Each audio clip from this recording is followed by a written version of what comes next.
السلام عليكم ورحمة الله تعالى وبركاته خوتي المغاربة. آه، اليوم إن شاء الله غادي نهضروا على المدعو أسامة الخليفي الذي يتزعم حركة 20 فبراير، التي يريدون من خلالها جمع عدد كبير من المغاربة للقيام بمظاهرة يوم 20 فبراير كما يزعمون ضد الفساد إلى غير ذلك. وكما كتشوفوا معايا في الصفحة ديالو، الصورة تحمل عنوان الشعب يريد إسقاط النظام.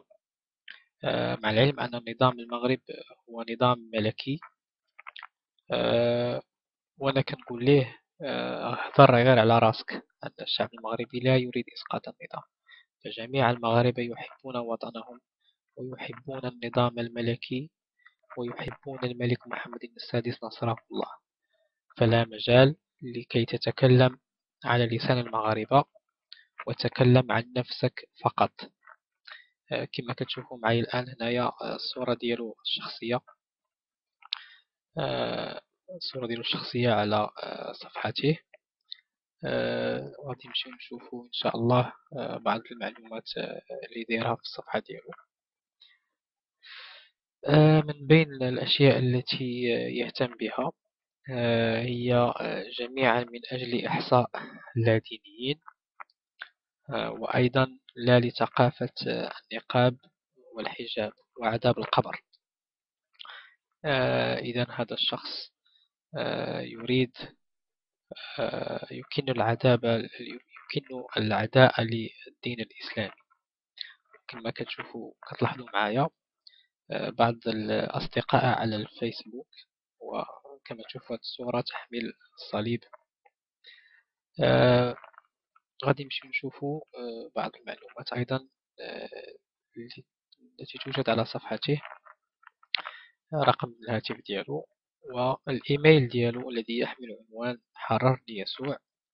للإشارة فإن هذا الاسم حررني يسوع هو الاسم الذي يدخل به على برنامج البالتوك، وهو ينتمي إلى غرفة تسب الله والرسول وتمكن العداء للإسلام، وله تسجيلات يقر فيها على أنه يريد التبشير بالمسيحية في المغرب، وأيضا تسجيل يتعدى في حدوده ويتعدى على مقدسات الدولة في شخصية الملك نصره الله.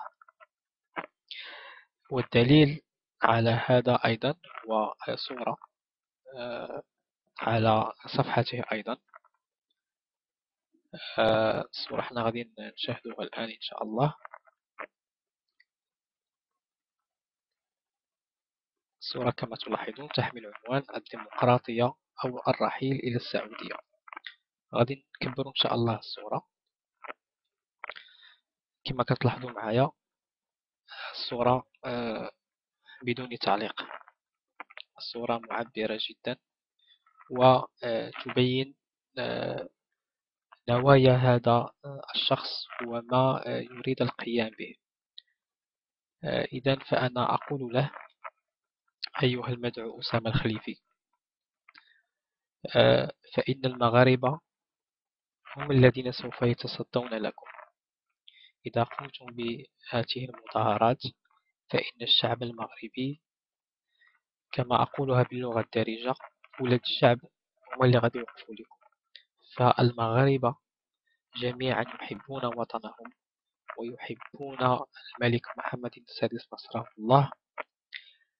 وآخر حاجة غادي نقولها ليه، إلا وصلت لودنيك غير عضها. السلام عليكم ورحمة الله تعالى وبركاته.